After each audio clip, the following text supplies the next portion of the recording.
오늘 우리에게 주시는 6장 1절의 말씀 시작이 이렇게 되어집니다. 사람이 만일 무슨 범죄한 일이 드러나거든, 우리의 주변에 있는 어떤 사람에게 범죄한 일들이 드러나게 되면 그 사람을 우리가 어떻게 대하여야 하는가에 대한 말씀 오늘 우리에게 주시고 계십니다. 우리가 이 비슷한 말씀을 예수님에게서 먼저 들은 적이 있습니다. 마태복음에서 예수님께서 만일 형제가 범죄하거든 이라는 것에 대한 말씀을 해주신 적이 있습니다. 형제들 가운데 범죄한 사람들을 어떻게 우리가 대하여야 하는가에 대한 여러 가지 단계를 말씀해 주셨죠. 첫 번째는 1대1로 가서 만나라는 겁니다. 사람들에게 알리지 말고 조용히 1대1로 가서 권면을 해서 그 사람이 들으면 사람을 얻은 것이고, 만약에 그래서 듣지 않으면 2단계로 두세 명의 증인을 데리고 가서 너가 이런 죄를 저지르지 않았느냐 라고 확인을 하는 거죠. 그럼에도 불구하고 이 친구가 받아들이지 않으면 그 다음에는 교회에 얘기를 하라는 거죠. 전체적인 교회 얘기에서 교회가 전체적으로 그 일들에 대하여 얘기했음에도 불구하고 듣지 않으면 그 다음에 마지막 단계로 어떻게 이야기를 말씀을 하고 계시냐면 이방인과 세리처럼 여겨라, 이렇게 말씀을 하십니다. 우리가 2년 전에 이 말씀을 함께 나누면서 그때 예수님께서 하시는 말씀의 분명한 뜻을 알아봤습니다. 어떤 죄인을 다룰 때 우리처럼 삼심제를 한 공정함을 위해서 그런 단계를 얘기해 주신 게 아닙니다. 첫째, 둘째, 셋째, 넷째 단계까지 해가지고 그래도 안 되면 이방인이나 세리처럼 버려버려라 라고 하는 그런 절차를 얘기하신 것도 아닙니다. 유대인들에게는 이방인과 세리는 버려야 될 사람이고 상종하지 말아야 될 사람이지만 예수님과 성도들에게 이방인과 세리는 그런 존재가 아니었거든요. 이방인과 세리는 복음을 전하여야 할 대상이고 친구가 되어져야 할 대상이었지 그들을 버리는 게 아니다 라는 말씀을 그때 나눴습니다. 왜냐하면 그 이전에 예수님께서 잃어버린 양 한 마리에 대한 얘기를 하고 계시거든요. 그리고 이 얘기를 하시는 겁니다. 그렇기 때문에 범죄한 한 성도, 이 성도는 잃어버린 양과 같은 모습인 것이고요. 그 잃어버린 양 한 마리도 놓치지 않기 위해서 끝까지 찾아가는 그 목자의 마음을 우리는 분명히 알아야 한다는 것입니다. 그리고 그의 말씀이 이어지죠. 너희들이 맺으면 하늘에서도 맺히고 너희들이 풀면 하늘에서도 풀 것이다. 우리가 버려버리면 하나님의 은혜가 그에게 다가갈 통로가 막혀버리는 것을 의미하는 것이죠. 그렇기 때문에 범죄한 형제라 할지라도 여러 가지로 힘쓰고 애써서 그를 다시금 되살리는 일들 가운데 우리의 마음을 붙잡아야 된다라고 예수님이 우리에게 말씀하신 거죠. 오늘 하나님께서는 사도 바울을 통하여 그런 상황 가운데에서 우리가 해야 할 일들 가운데 한 가지를 더 도전하고 계심을 봅니다. 범죄한 형제를 만나면 어떻게 되느냐? 오늘 말씀, 신령한 너희들이 온유한 심령으로 그러한 자를 바로잡고, 이렇게 말씀이 적혀 있죠. 신령한 너희들, 이건 무슨 의미이겠습니까? 우리가 1대1 인간 대 인간으로 대하는 게 아니라 우리가 하나님의 사람이니까, 하나님의 사랑을 입은 사람이니까 그 하나님의 성령의 능력과 도우심으로 그를 바라볼 때에도 여러 가지 객관적이고 바른 눈이 아니고 온유한 심령으로, 아예 시각 자체를 그 사람을 어떻게든 잘 해주기 위한, 그 사람을 어떻게든 세워주기 위한 그러한 마음을 가지고, 아예 그런 마음을 가지고 그 사람을 바라보면서 그 사람을 바로잡으려고 하는데 애를 쓰고 힘써야 된다, 이렇게 말씀을 하시죠. 여기까지는 예수님이 우리에게 부탁하고 당부하신 말씀과 같습니다. 그러나 하나님은 사도 바울을 통하여 한 가지를 더 우리에게 도전하고 계신다는 거죠. 그게 뭡니까? 너 자신을 살펴보아 너도 시험을 받을까 두려워해라 라고 얘기하시는 것입니다. 범죄한 한 사람이 있는데 우리는 그 범죄한 한 사람을 다룰 때에 이 사람을 어떻게 처벌해야 될지, 처리해야 될지, 교정해야 될지, 그러한 것들만은 생각하게 되어지는데 오늘 하나님은 말씀을 통해 우리에게 새로운 개념을 더 주시고 계시는 거죠. 그 범죄한 사람을 보게 될 때 그런 마음도 가져야 되지만 거기에서 멈추면 안 되고, 나도 저런 상황과 환경 가운데 있으면 저렇게 잘못할 수 있겠지. 나도 연약하지. 나도 부족하지. 나도 떳떳하지 못하지. 자기 스스로의 그런 삶의 자리에서 그에게만 하나님의 말씀에 잣대를 대는 게 아니라 그 상황 가운데 자기를 바라볼 수 있어야 되는 것이고, 그러한 일들 가운데 자기가 스스로 깨우치고 또한 거기에서 자기를 다시금 붙잡을 수 있는 그러한 도전을 해야 한다라고 말씀하고 계신다는 것입니다. 우리가 이것의 좋은 상황이 예수님께서 가늠하다 현장에 잡혀온 여인의 사건을 보면 그렇습니다. 현장에서 가늠하다 잡혀왔습니다. 그 당시로 보면 이 여인은 아주 사회적인 악의 존재입니다. 범죄한 것이 드러났거든요. 그 범죄함에 대하여 당연한 처벌은 그가 죽는 것입니다. 사형을 당하는 것이죠. 사람들이 끌고 왔습니다. 예수님이 어떠한 대처를 하는지 그들이 궁금해하죠. 현장에서 가늠하다 잡혀왔습니다. 어떻게 해야 될까요? 그 여인을 향하여 예수님이 뭐라고 얘기하십니까? 너희들 죄가 없는 사람들이 먼저 돌로 쳐라 라고 얘기하시지 않습니까? 그 여인을 정죄했고 그 여인의 잣대 삼았던 그 모든 일들에 대하여 너희들도 한번 비춰보라, 이렇게 도전하고 계시는 겁니다. 범죄한 한 여인을 바라보면서 그 사람이 얼마나 악독한지, 그 사람을 어떻게 처벌해야 되는지, 그래야 어떻게 사회의 모범이 되는지를 생각하는 게 아니라 너는 얼마나 떳떳하냐를 보라는 얘기죠. 너는 저 여인의 음행과 너의 음행은 과연 얼마나 차이가 있느냐. 너도 힘들고 어려우면 저런 일을 하지 않겠느냐. 어둠에 있을 때, 아무도 보지 않는다고 생각했을 때 너는 더 음침한 생각들로 많이 나가지 않았느냐. 많은 사람들이 저 사람은 10개를 저질렀고 나는 1개밖에 안 저질렀을 때에 마치 9개나 자기가 의인인 것처럼 생각하게 되어진다는 것이죠. 그런 가운데 하나님은 우리를 도전하십니다. 아니다. 그 사람의 범죄를 바라보며 네가 더 의인이고 나는 저 사람보다 착하다라고 생각하지 말고 너의 죄를 바라보라는 거예요. 저 사람은 10개고 나는 1개지만 10개를 보는 게 아니라 나의 1개의 죄를 바라볼 수 있는 데까지 하나님은 오늘 우리를 도전하고 계신다는 것입니다. 수없이 많은 범죄한 사람들, 우리 안에 원수 맺는 많은 사람들을 대할 때 우리의 마음을 한번 되돌아볼 필요가 있다는 것이죠.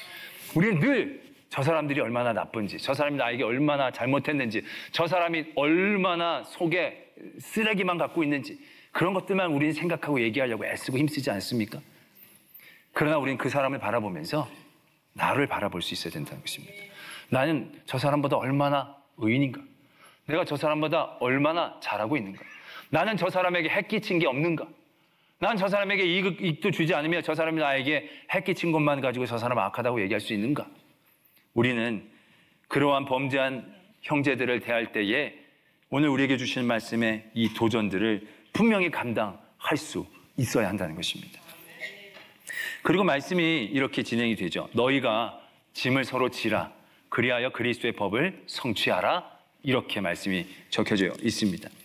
그리스도의 법을 성취한다는 것은 갈라디아서 5장 14절에서 온 율법은 내 이웃 사랑하기를 내 자신같이 하라 하신 그 말씀에서 이루어졌다, 이렇게 이미 말씀하고 계십니다. 서로 짐을 나눠주는 것, 서로의 이웃을 사랑하고 도와주는 것, 그것이 그리스도의 법을 성취하는 것이다 라는 말씀이죠. 자체는 이해하는데 그렇게 어렵지 않습니다.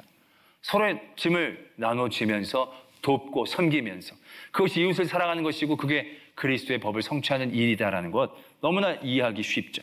우리가 사마리아인의 비유 가운데 나온 것은 딱 그거죠. 정말로 도움을 필요하는 사람의 그 짐, 그 사람의 인생의 짐, 그냥 두면 혼자서 해결할 수 없는 그 인생의 짐을 보았을 때 지나치지 않고 그 짐을 같이 짊어져 주는 것이죠.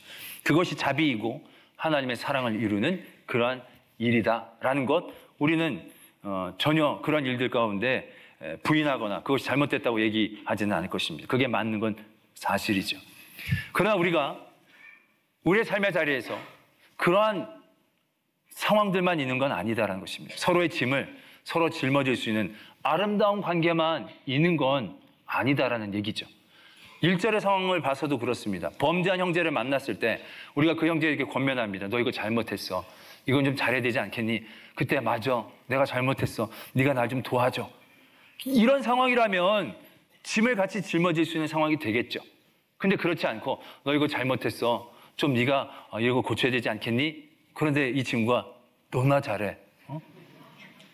너는 얼마나 잘해서 뭐 이런 식으로 나오면 같이 짊어지려고 해도 짊어질 수 있는 상황이 아니지 않습니까? 근데 우리의 삶의 자리에서는 솔직히 이런 부분들이 훨씬 더 많습니다. 같이 사랑해주고 싶죠. 짊어지고 싶죠. 같이 앉은다는 걸 어떡합니까? 지는 거 가지고 우리한테 뭐라고 그러니까 어떡합니까? 그러면 이러한 일들을 우리의 삶에서 어떻게 이루어 나갈 수 있겠는가라는 것이죠. 오늘 우리는 이 말씀을 바라보면서 5절의 말씀과 좀 비교해 볼 필요가 있습니다. 서로의 짐을 지는 건 서로가 같이 짐을 지는 모습입니다. 그러나 서로의 짐을 진다라는 것이 또 다른 모습으로 이해될 수도 있겠다라는 생각을 해보게 됩니다. 5절에서 각각 자기의 짐을 질 것이다, 이렇게 말씀이 적혀 있습니다. 여기서의 짐은요, 개인적으로 지는 짐을 얘기한다고 합니다. 원어적으로. 근데 2절에서 얘기하는 짐은요, 혼자서는 들 수 없는 짐, 그 짐을 얘기하고 있다는 것입니다. 그러니까 배낭 같은 짐이 5절에서 지는 짐이죠. 이건 다른 사람하고 같이 지면 더 불편한 거죠. 오히려 자기가 짊어져야 되는 것입니다. 그런데 2절의 짐은 정말로 커다란 장롱처럼 혼자서는 들 수 없는 짐, 둘이서야, 여럿이어야만 들 수 있는 어떤 그런 짐을 얘기하고 있다는 것이죠. 그렇다면 우리는 이 짐을 같이 짊어진다는 것이 같이 힘을 내서 그 짐을 짊어지는 그런 모습을 뜻하기도 하겠지만, 그 짐을 혼자서 짊어지려고 하면서 짓지 못하고 넘어져 있는 형제를 향해서 넌 그것도 못 짓냐? 너 그것도 못 들면 어떡하냐? 너가 부족하니까, 너가 죄가 많으니까 그런 거 아니냐? 라고 얘기하기보다는 저 혼자서 들 수 없는 짐을 혼자서 들려고 하는 그들을 불쌍히 여기는, 그리고 저 짐은 나도 들 수 없는 짐임을 인정하는, 그래서 너만 못하는 게 아니라 나도 못하는 것임을 인정하고 고백하고 공감할 수 있을 때 그 모습도 같이 짐을 짊어질 수 있는 모습이 아닐까라는 생각들을 해보게 된다는 것이죠. 우리가 아까 같은 원수, 대적들, 나와 같이 짐을 지지 않으려는 사람들을 만날 때마다 우리는 어떻게 합니까? 정죄하기 바쁘죠. 그러나 그 사람이 정죄받는 그 짐도 그 사람이 혼자서 짊어질 수 있는 짐 자체가 원래가 아니었다는 거죠. 그리고 그 짐은 나도 들 수 없는 짐이라는 거예요.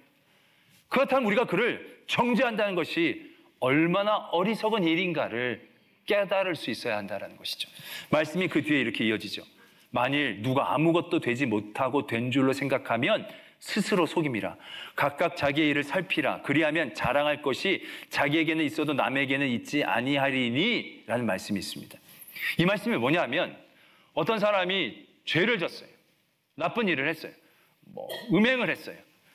그때 우리가 저런 음행하는 일들을 하냐라고 정죄할 때 우리의 삶을 바라보라는 거죠. 내가 저렇게 살지 않는 게 내가 도덕적 신념이 강해서, 내가 착하고 의로워서인가라는 것이죠. 아니라는 것입니다. 저 사람이 눌려있는 그 짐이 나에게도 짊어지고 눌려 있었더라면 나도 들지 못할 상황이었을 것이라는 걸 인정하는 것이죠.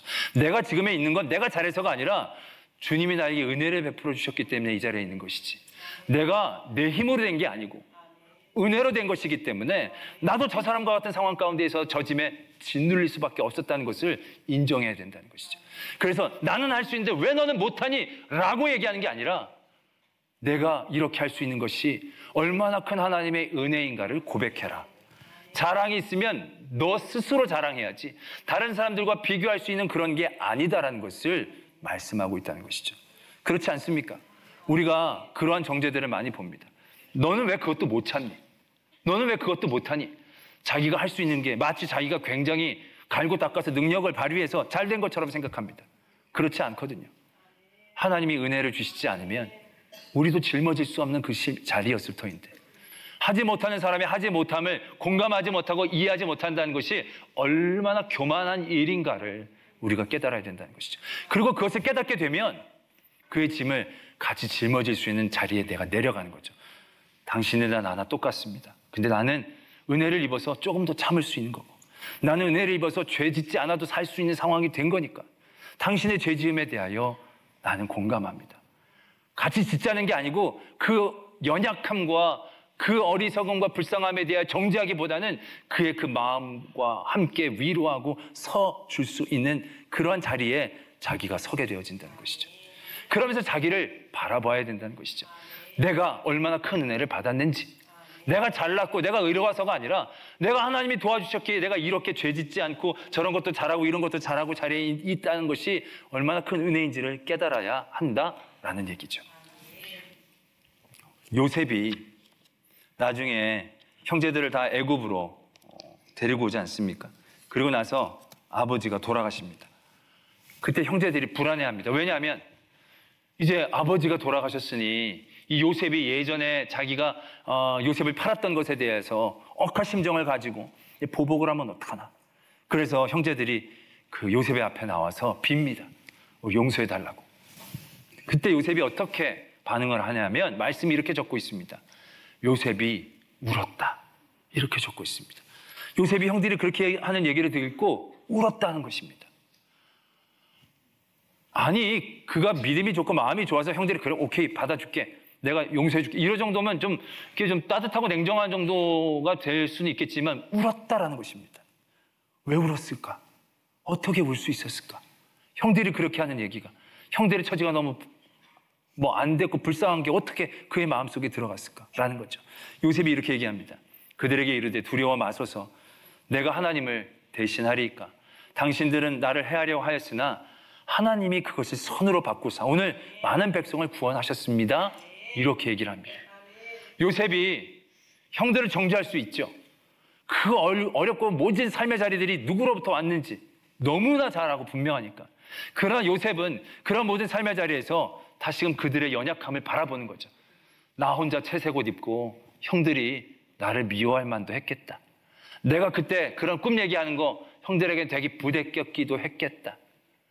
그 자리에 있었으면 나도 충분히 그럴 수 있었겠다라는 마음에 대해서부터 그가 바라볼 수 있었지 않았을까라는 것이죠. 왜냐하면 그는 그런 모든 삶의 자리에서 형을 정죄하고 미워하는 그런 자리에 쓰는 게 아니라 그의 연약함을 바라볼 때 자신과 함께 했던 그 하나님을 더욱더 분명하게 볼 수 있었다는 거죠. 나도 충분히 죄짓고 나도 충분히 절망하고 좌절할 수 있는 자리에서도 그때마다 하나님이 나를 붙잡아 주셨구나. 내가 똑똑해서 내가 믿음이 탁월해서가 아니고 하나님이 내게 은혜를 베풀어 주셨기에, 그러니까 내가 이런 총리의 자리까지 있을 수 있었구나. 그의 마음에 대한 깨달음이 있었을 때 형들에 대한 연약함이 느껴지는 거죠. 그리고 그 연약함에 대해서 형들이 눌려하고 있었던 것에 대하여 요셉이 마음에 눈물을 흘릴 수 있었다는 것입니다. 이건 용서해주고 아니고의 문제가 아닙니다. 요셉이 형들과 같은 자리에 내려가 있음을 의미하는 거죠. 그가 하나님의 은혜로 이렇게 돼 있는 거지 잘나서가 아니라 하나님이 다 손으로 바꾸신 일들 가운데 난 형들하고 그렇게 다른 사람이 아닙니다. 그래서 형들 걱정하지 마십시오. 그리고 그들의 두려움에 대해 공감하고 울고 있는 것이다 라는 얘기죠. 바로 이것이 성도들에게 도전되어지는 이웃의 사랑입니다. 지금 이건 갈라디아 교회에 주신 말씀입니다. 우리가 특별 새벽 집회 기간에서도 그런 말씀을 나눴습니다. 이 갈라디아 교회에 지금 문제가 있습니다. 분쟁이 있습니다. 분열되고 있습니다. 한 사람은 율법적으로도 우리가 잘 믿어야 제대로 된 기독교인이라 강조하기 시작합니다. 육체의 여러 가지 흔적들을 만들면서 그것이 덕이라고 얘기합니다. 한쪽은 그게 아니라고 얘기하죠. 그런 상황 가운데서 사도 바울은 그 교회에 편지를 주면서 율법적인 기독교인이 잘못된 것을 얘기합니다. 그러면 이 정도 되면 교회가 이미 딱 줄이 서지 않겠습니까? 넌 죄인, 나는 의인.